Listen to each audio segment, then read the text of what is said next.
পরছিলাম denim jacket, কলমে অবন্তিকা তৃপ্তি। পর্ব সংখ্যা 40। দৃশ্যটা এমন, কুহু বিছানায় বসা, কাব্য মেঝেতে হাঁটু গেড়ে ওর সামনে বসা। কাব্যের দুই হাত কুহুর কোমরে, কুহুর দুই হাত কাব্যের দুই গালে চেপে ধরা। কুহু ছোট ছোট শ্বাস ফেলতে ফেলতে ঘোরের মধ্যে কাব্যের ঠোঁটের দিকে এগোচ্ছে। কাব্য ভুলে গেছে আশপাশ, একটু একটু করে নিজেও কুহুর অধরের দিকে এগোচ্ছিল। দুজনের শ্বাস প্রশ্বাস যখন চূড়ান্তে, কাব্য তখন আচমকা হঠাৎ সামান্য উঁচু হয়ে কুহুর দুপাশ ধরে কোমর কাছে টেনে এনে ওর ঠোঁটে ঠোঁট ছুঁয়ে দিল। কুহু সাথে সাথেই কাব্যের টি শার্ট আঙুলের মুঠোয় খামছে ধরে দুই চোখ খিচে নিল শক্ত করে, জোরালো ভাবে। কাব্য আবারও সামান্য উপরে উঠে কুহুর কোমরের দুপাশে শক্ত করে হাতটা চেপে ধরে টেনে আনলো। কুহু মিশে গেল কাব্যের গায়ের সঙ্গে। কাব্যের বোধহয় ওসবে পোষালো না। ও বড্ড তাড়াহুড়া ভঙ্গিতে সাথে সাথেই বসা থেকে উঠে এসে বিছানায় কুহুর সামনে এসে বসে গেল।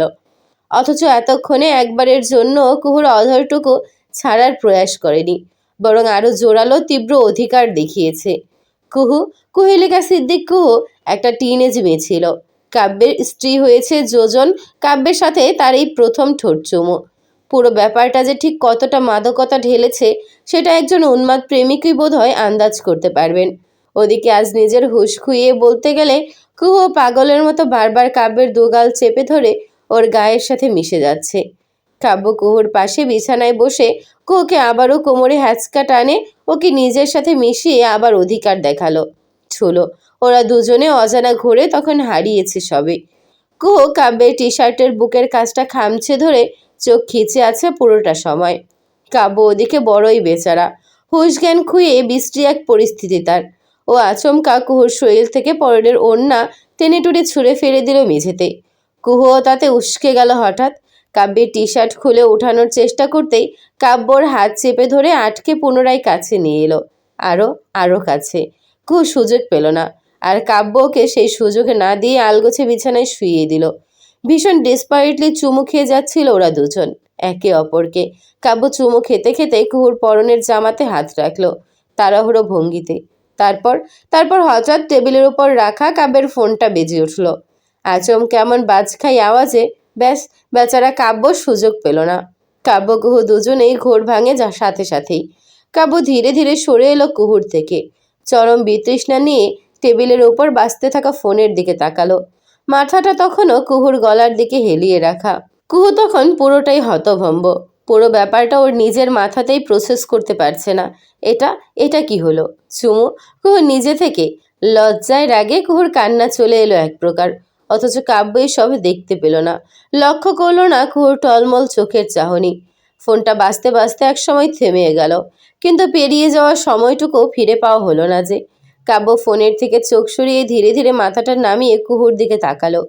কুহু অন্যদিকে মুখটা ঘুরিয়ে জোরে একটা শ্বাস নিয়ে আচমকা কাব্যকে ধাক্কা দিল। কাব্য বেচারা আচমকা ধাক্কায় টাল সামলাতে না পেরে বিছানায় ছিটকে পড়ে।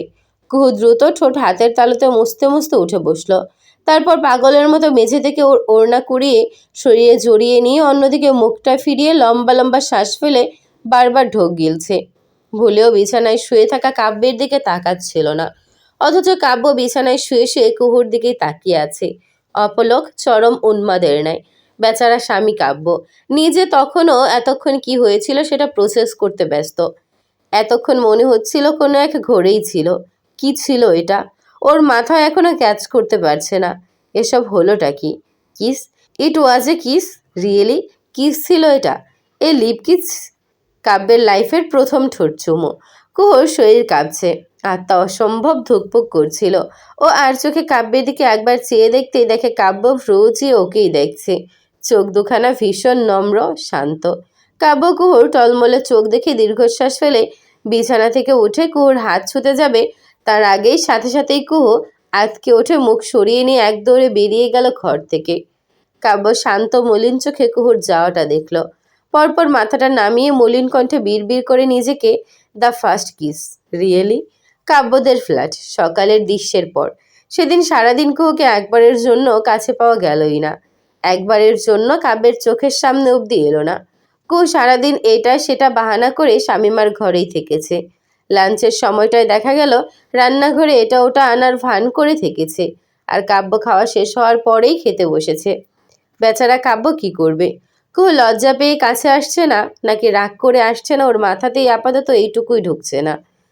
কুহুর সঙ্গে কথা বলতে হবে। পুরো ব্যাপারটা ও কিভাবে দেখছে জানাটা দরকার খুব। এমনিতে এই মেয়ের ইগো কম না। নিজে থেকে কাব্যের কাছে এসেছে এটা মানতেই পারবে না। নিজেই নিজেকেই দোষী বলে বলে হেনস্থা করবে বারবার। কাব্য তো চিনে একে। স্নিগ্ধ টিভি দেখছে ড্রয়িং রুমে বসে। কাব্য এসে সোফায় বসলো, ফোন হাতে নিয়ে হাত ছাড়লো। কুহু, কুহু, পানি লাগবে।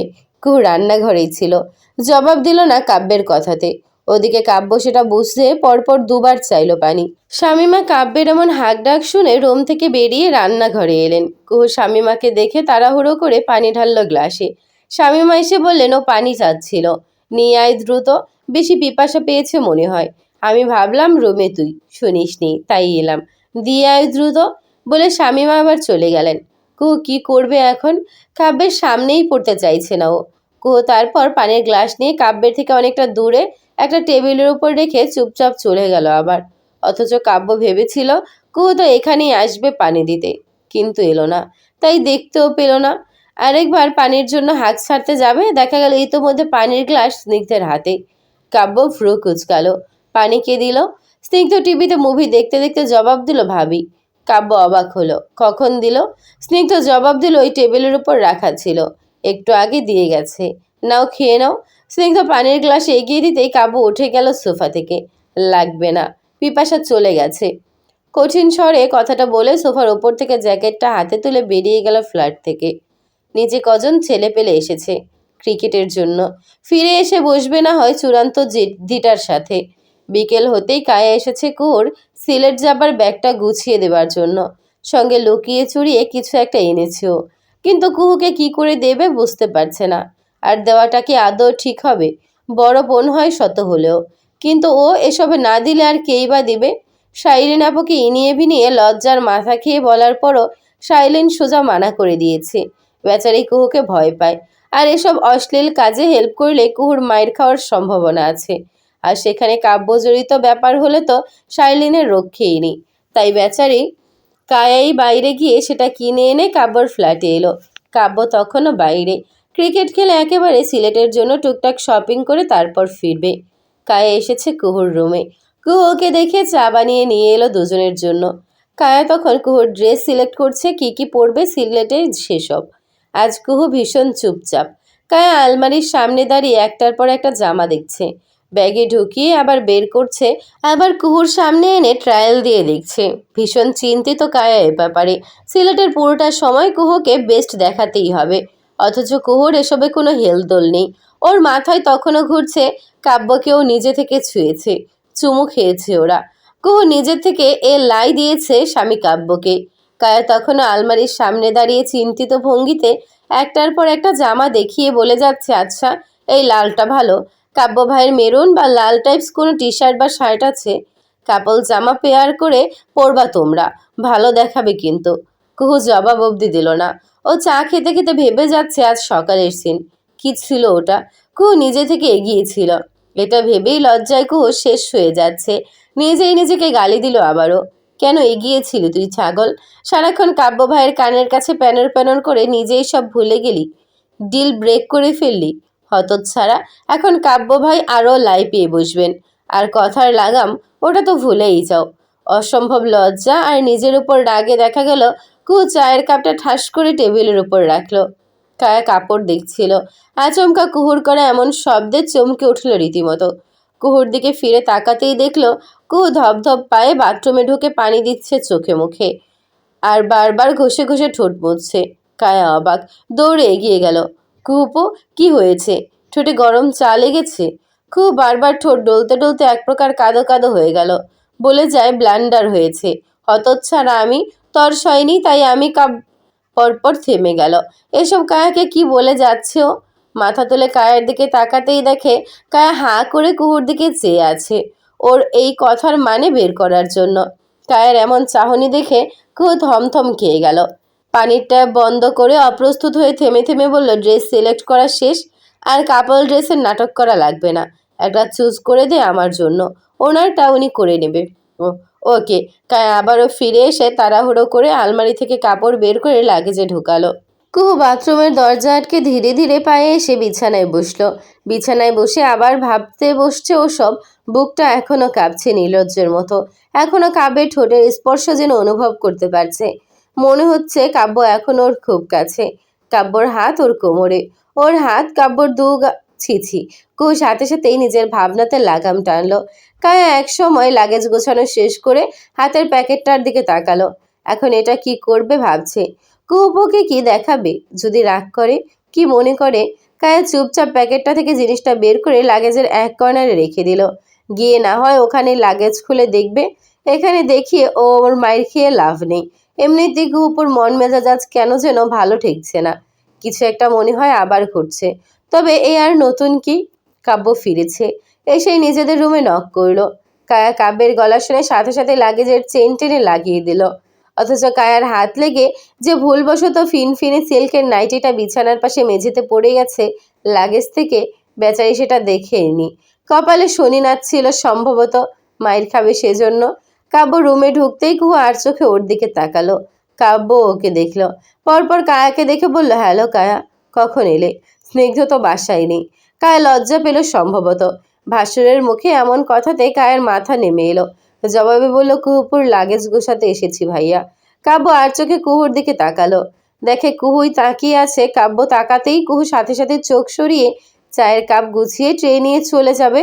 শুনতে পেল কাব্য টিটকারি মেরে বলছে কায়াকে, এত বড় মেয়ের লাগেজ আবার গুছিয়ে দিতে হয় নাকি? এরা তো অনেক ফাস্ট। যেচে যেচে এসে কিস।